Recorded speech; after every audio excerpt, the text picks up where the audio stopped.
જય મહાદેવ મિત્રો. તમે એકલા જ? એકલા જ. બરોબર. દીકરા નથી? દીકરા નહીં, બે દીકરીઓ પરણાવી દીકરીઓ સાસરે છે? દીકરીઓ સાસરે. બરોબર. કોઈ આશીર્વાદ મારે છે નહીં, આવા ઘરમાં રહું. બરોબર છે. બરાબર. તો મિત્રો તમે જોઈ શકો આ બેન એકલા અને પોતે કોઈ આધાર દીકરા નહીં છે નહીં અને નિરાધાર કહેવાય. તો આવી નિરાધાર બહેનો માટે આપ સર્વેને ખાસ જણાવવાનું કે ફૂલ નહીં તો ફૂલની પોકળી સપોર્ટ કરો, જેથી કરી આવા નિરાધાર બહેનોની ખૂબ સારી સેવા કરી શકીએ.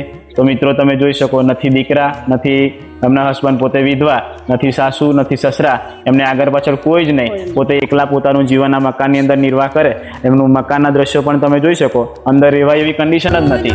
અને આ તમે આ ગામના જે પડોશી છે, પડોશી બતાવજો, આ પડોશી લોકો જે છે એમનો પોતે સપોર્ટ કરે અને પોતાનું જીવન એમનું સપોર્ટ કરવા માટે કે નિર્વાહ કરે, જેથી કરી એમને સાથ સહકારને સપોર્ટ આપે.